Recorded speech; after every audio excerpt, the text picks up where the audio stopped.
10th class. Now we are going to do question number 8 and it's very important question. बहुत ही आसान है, बहुत ही simple है, average student की रीच में है, इसलिए बहुत इंपॉर्टेंट है और मोस्टली आता है एग्जाम में, आपको ध्यान से करना है। तो देखिए क्या कहता है, a quadrilateral ABCD is drawn to circumscribe a circle. पहली बात तो स्टेटमेंट को समझो, ये क्वाड्रिलेटरल है, इस सर्कल को सर्कमस्क्राइब किया है, अपने अंदर सर्कमस्क्राइब किया है, राइट। तो इसकी सारी भुजाओं को ये सर्कल टच कर रहा है। तो कहता है prove that A B plus C D, yes, this plus this and A D plus B C, इन दोनों को, इसका और इसका जोड़ इसका और इसके जोड़ के बराबर है। तो बेटा बिल्कुल ध्यान से काम करना है। एक थ्योरम लग रही है कि ये हमारा सर्कल है, इस सर्कल के बाहर पॉइंट खड़ा है और जब हम ऐसे दो टेंजेंट ड्रॉ करते हैं तो ये टेंजेंट बराबर होती है। तो ये टेंजेंट इसके बराबर, ये टेंजेंट इसके बराबर, ये टेंजेंट इसके बराबर, ये टेंजेंट इसके बराबर। छोटी सी बात समझने की है कि ये इसके बराबर, ये इसके बराबर, ये इसके बराबर, ये इसके बराबर। लेकिन आपको करना क्या है, देखो मैंने क्या लिखा है कि AP and AS, PB and BQ, ये देखो ये सारी टेंजेंट्स लिख ली, this and this, this and this, this and this, this and this are tangents with a common point. इनके कॉमन पॉइंट क्या है, A, B, C and D, right बेटा। जब आपको ये बात समझ में आ जाती है तो आधा क्वेश्चन हो जाता है। देखिए क्या करेंगे, this is equal to this, this is equal to this, this is equal to this and this is equal to this. यही बात मैंने यहाँ लिखी है। लेकिन इस चीज को लिखने का भी एक सलीका है। कैसे, देखो AP और PB, AP और BP, फिर CR और DR आना चाहिए। ये ध्यान रखना है आपने, CR और DR आना चाहिए, क्योंकि हमने इसको और इसको प्लस करके दिखाना है। देखो यहाँ पे फिर क्यों, अब मैं ऐसा भी तो लिख सकती थी, ये आ जाता पहले, ये आ जाता पहले, यानी this equal to this, this equal to this, इसको पहले लिख देती, इसको पहले, तो हमारा क्वेश्चन नहीं बन पाता ना। तो आपको ध्यान रखना है, this is equal to this, this is equal to this लिखते समय आपको क्या करना है, AP PB, ये देखो दोनों, एंड देन CR DR इस साइड में आने चाहिए, क्योंकि हमारी साइड कौन सी है, दिस एंड दिस। उसके बाद देखिए ये दोनों साइड लेने हैं, तो देखिए क्या आया, ये सारे ऐड कर रहे हैं ना हम, this plus this plus this plus this, ये आ गया, this plus this plus this plus this, ये आ गया।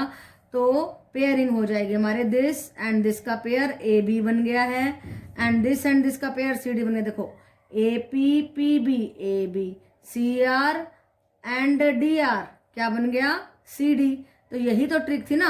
तो अगर आप यहाँ पे CQ लिख देते, ये यहाँ पे लिख देते, तो कैसे बन पाती हमारी बात, नहीं बन पाती ना।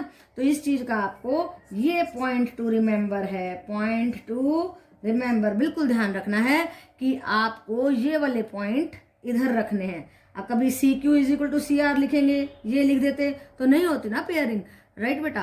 तो फिर जब हम AD इक्वल टू BC लिखेंगे तो AS इधर आ गया, एंड AS एंड यस, फिर से देखिए AS and BQ, AS and हमारा क्या आना चाहिए, DS। AS और DS का पेयरिंग करेंगे, इसका और इस DS का पेयरिंग करेंगे, this and this, right, this and this 1 and this 2, इनका पेयरिंग करेंगे, ये दोनों और ये दोनों, राइट। AD प्लस BC आ जाएगा, राइट बेटा।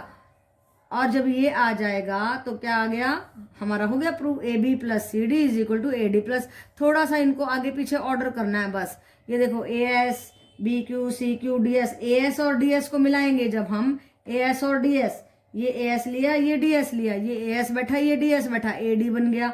फिर देखो BQ and CQ, BQ and CQ, ये BQ है, ये CQ है, राइट बेटा। तो इनका थोड़ा सा पेयरिंग आप कैसे करेंगे, आप ब्रैकेट भी लगा सकते हैं, आप एक लाइन ये ऐड कर सकते हैं यहाँ पे बीच में, यहाँ पे कैसे ऐड कर सकते हैं, ऐसे AP प्लस BP, इसको ब्रैकेट में डाल दिया, फिर CR प्लस DR, ये ब्रैकेट में हो गया, is equal to AS plus DS bracket में हो गया, और प्लस BQ प्लस CQ, ये ब्रैकेट में हो गया।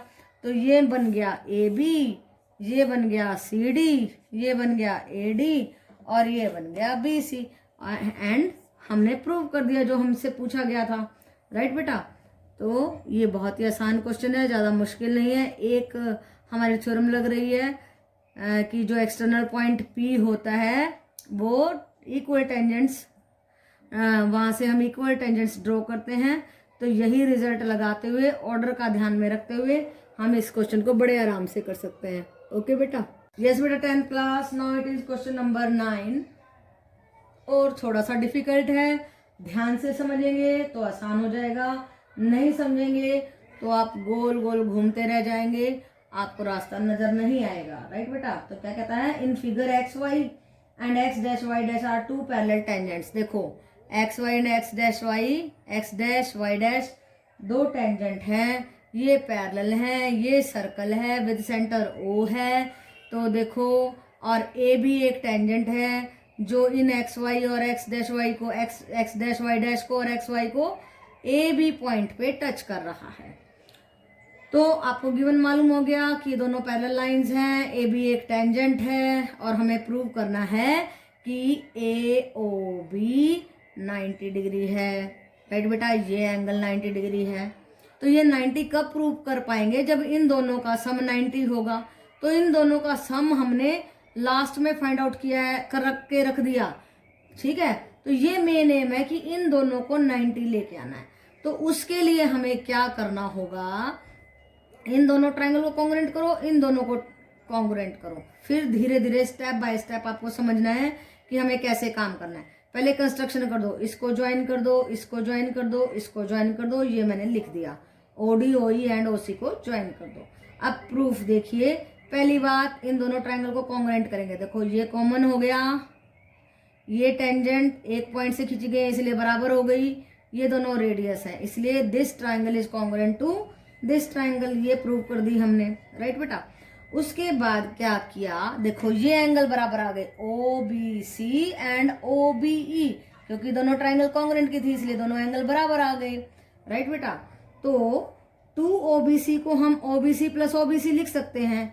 एक OBC को ऐसे ही रहने दो, एक OBC की जगह पे ये OBE लगा दो। जब इन दोनों को लगा दोगे तो क्या होगा, ये OBC एंड OBE मिलके बन जाएगा EBC। देखो इन दोनों को जोड़ के मिल रहा है बड़ा एंगल EBC, ये EBC आ गया, पहला रिजल्ट आ गया।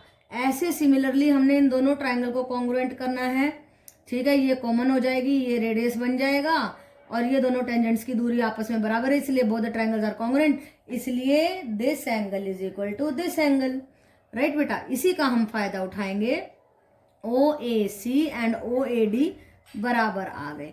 ये सिमिलरली प्रूव कर दिया हमने, इस तरीके से आप लिख सकते हैं। फिर ये दोनों बराबर आ गए, फिर वैसे ही करना है, OAC को हम OAC प्लस OAC लिख सकते हैं, एक OAC की जगह पे OAD रख दिया तो ये बन गया DAC, ये बड़ा एंगल, राइट बेटा। तो दो रिजल्ट आ गए। अब इन दोनों रिजल्ट का फायदा उठाएंगे कैसे, देखो जरा, ये दो पैरेलल लाइंस हैं, ये ट्रांसवर्सल है, तो इस ट्रांसवर्सल के सेम साइड एंगल A बन रहा है, एंगल B बन रहा है, इन दोनों का सम है 180 डिग्री। और एंगल A को क्या लिखेंगे, DAC, एंगल B को क्या लिखेंगे, EBC। देखो EBC DAC 180 डिग्री लिख दिया हमने, angle on the same side of the transversal, देखो ये लिखा हुआ है AB is the transversal, angles on the same side of transversal AB भी लिख देती हूँ, ठीक है। अब देखो ध्यान से, EBC किसके बराबर था, 2OBC एंड DAC किसके बराबर था, 2OAC, यस। फिर 2 कॉमन ले लिया, OBC एंड OAC कहाँ बैठे हैं, देखो OBC, ये ट्रायंगल दिख रही है ना, ये ट्रायंगल, इसके अंदर का एंगल, फिर OAC इसके अंदर का ये वाला एंगल, एंगल 1 एंगल 2, ये दोनों का जोड़ है 90 डिग्री प्रूव कर दिया हमने। देखो 2 कॉमन लिया, 180 से काट दिया, 90 आ गया, इन दोनों का सब 90 है तो तीसरा तो अपने आप 90 हो जाएगा, क्योंकि एक ट्रायंगल के तीनों एंगल का जोड़ क्या होता है, 180 डिग्री, ठीक है बेटा। तो हमने एंगल सम प्रॉपर्टी लगा दी, this angle plus this angle plus this angle is equal to 180 degree, इन दोनों का सम अभी 180 हमने जो है अभी 90 प्रूव किया है। देखो ये 90 रख दिया तो OAB आ गया 90 डिग्री। तो कितने सिस्टमेटिकली, कितने आसानी से क्वेश्चन हो गया। बस आपको सिस्टमेटिकली चलना, ध्यान से इन दोनों को कॉन्ग्रुएंट करो। फिर आपको जो OBC एंगल है, इस एंगल को 2 बार लिखना है, इस OBE को यहाँ लिखना है और इसको EBC ये बड़ा एंगल पे ले जाना है। ऐसे ही ये बड़ा एंगल, फिर ट्रांसवर्सल में इन दोनों का जोड़ 180 डिग्री दिखाना है। फिर आपने EBC और DAC के बैक OBC एंड OAC पे पहुंचा देना है। क्यों?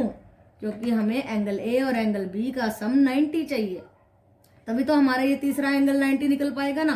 तो देखो कितने आसानी से हमने इस क्वेश्चन को कर दिया, कोई मुश्किल ही नहीं आई। ओके बेटा, yes 10th class, now we are going to do question number 10 and it's a very easy question. बहुत जनरल क्वेश्चन है और आपको 2 मिनट में इसको कर लेना चाहिए मेरे ख्याल से। देखिए, prove that the angle between the two tangents drawn from an external point, कि जो एक्सटर्नल पॉइंट से जो टेंजेंट ड्रॉ किए गए हैं, ये angle to a circle is supplementary to the angle subtended by the line segment joining the point of the contact to the center। ये point of the contact से जब center पे जोड़ेंगे तो ये एंगल बनेगा। तो इस एंगल और इस एंगल का जोड़ हमें 180 डिग्री प्रूव करना है, ये प्रूव करना है। राइट बेटा? तो पहली बात तो हम अपनी थ्योरम लगाएंगे। जो सबसे पहली थ्योरम है हमारे चैप्टर में आई थी कि जो टेंजेंट्स हैं, जो रेडियस हैं एंड पॉइंट ऑफ कांटेक्ट से सेंटर से मिलाया जा रहा है तो परपेंडिकुलर होते हैं। तो ये 90 हो गया, ये भी 90 हो गया। अब तीसरी बात देखो, OAPB क्या बन गई है हमारी? क्वाड्रिलेटरल। और एक क्वाड्रिलेटरल के सभी एंगल्स का जोड़ होता है 360 डिग्री। तो देखो OAB, OAP एंड OBP 90-90 रख दिया, बच गई ये दोनों एंगल। इन दोनों एंगल का सम आ गया 360 में से घटा देंगे जब 180 डिग्री तो 180 डिग्री आ जाएगा। और यही हमें प्रूव करना था। APB plus AOB is equal to 180 degree mean supplementary angles, hence proved. देखो कितना आसान था। तो 2 बातें लगी, एक थ्योरम लगी कि पॉइंट ऑफ कांटेक्ट से लेके सेंटर तक जब मिलाते तो परपेंडिकुलर एंगल होते हैं, एक बात तो ये लगी। दूसरी बात क्वाड्रिलेटरल की लगी और हो गया क्वेश्चन बहुत आसानी से। तो इजी क्वेश्चन है। जब एग्जामिनर कहे, सोचे चलो वही बच्चों का ख्याल रख लेते हैं, इजी पेपर बना देते हैं, तो पक्का डाल देगा। राइट बेटा? अच्छा एग्जामिनर होगा। Yes 10th class, now we are going to do question number 11 और आसान है, इंटरेस्टिंग है, बस थोड़ा सा ध्यान देने की जरूरत है। क्या पूछा गया है? Prove that the parallelogram circumscribing a circle is a rhombus. तो ये पैरेललोग्राम है, आमने सामने वाली भुजाएं जो हैं पैरेलल हैं। कहता है जिसके अंदर एक सर्कल है, ये एक रोम्बस है, प्रूव करो। रोम्बस का मतलब all the sides are equal. और ऑल द साइड्स इक्वल कैसे होंगी? जब ये दोनों बराबर हैं, ये दोनों बराबर हैं, एडजेसेंट साइड को इक्वल प्रूव करना पड़ेगा हमें। AB को BC के बराबर कर दे, इन दोनों को बराबर कर दे तो all the sides will be equal. अब देखिए जरा, गिवन क्या है? पैरेललोग्राम है, प्रूव क्या करना है कि रोम्बस है। तो फिर से वही चीज लगा दीजिए, when a point is outside the circle and 2 tangents are drawn they are equal. देखो ये इसके बराबर है, ये इसके बराबर है, ये इसके बराबर है, ये दोनों बराबर हैं, वही लगा दीजिए। AE AH के बराबर है, BE CF के बराबर है एंड CG CF के बराबर है एंड DG DH के बराबर है। ऑर्डर का ध्यान रखना है। फिर से पॉइंट टू रिमेंबर। क्यों रखना है ऑर्डर का ध्यान? क्योंकि हमने क्या करना है, देखो इस साइड को AB प्लस CD करना है, AB प्लस CD, क्योंकि ये दोनों बराबर हैं तब जाकर के 2AB होगा। ये दोनों, ये सामने आने चाहिए पॉइंट, ये पॉइंट और ये पॉइंट, ये पॉइंट और ये पॉइंट एक साइड में आने चाहिए। देखो AE BE आ गया ना, फिर CG GD आ गया ना, ये सारे पॉइंट एक साइड में, ये और ये पॉइंट आमने सामने, ये सारे एक ही साइड में होने चाहिए। फिर इसके और इसके सारे एक ही साइड में आने चाहिए। फिर देखो क्या किया, पेयरिंग किया। कैसे किया? देखो AE और EB इनका पेयरिंग बन गया AB, ये देखो AB बन गया। फिर CG and DG, CG and GD या DG, ये बन गया CD बन गया। अब क्योंकि पैरेललोग्राम है, AB CD के बराबर है तो उसको AB लिख दिया, तो 2AB बन गया। अब इस साइड को देखो, AH and HD, AH and HD ये दोनों का पेयर किया तो ये बन गया AD, राइट बेटा, ये AD बन गया। फिर देखो BF प्लस FC, इन दोनों को जब इसका और इसके सामने के पॉइंट्स बराबर होने चाहिए तो AD को हम BC के बराबर लिख सकते हैं क्योंकि ये पैरेललोग्राम है, ये दोनों साइड्स इक्वल हैं, राइट बेटा। तो 2BC हो गया, 2 से 2 कट हो गया, AB BC के बराबर प्रूव कर दिया हमने। देखा, तो मेन इसमें पॉइंट क्या रिमेंबर करना है, जब आप इन टेंजेंट्स को बराबर लिखते हो तो इनके ऑर्डर का ध्यान रखो। कैसे? आमने सामने वाले ऑर्डर एक ही लाइन में आने चाहिए, AE BE CG DG इस साइड में होने चाहिए, ऐसे उल्टे पुल्टे नहीं लिखने। अगर ये यहाँ लिख दिया तो हमारे पेयरिंग ही नहीं हो पाएगी। फिर देखो ये वाले AH HD BF FC ये सारे एक साइड में होने चाहिए, फिर आप बड़े आराम से काम कर पाओगे। फिर आपने क्या करना है, देखो क्यों किया हमने, क्योंकि ये साइड इस साइड के बराबर है तो डबल लिख देंगे AB, ये साइड इस साइड के बराबर तो डबल लिख देंगे BC, फिर दोनों AB एंड BC बराबर आ गई। अब देखो ये इसके बराबर है, ये इसके बराबर है और ये इसके बराबर है, all the sides are equal and when all the sides are equal then it is a rhombus, hence proved, right beta? So it was a very easy and simple question.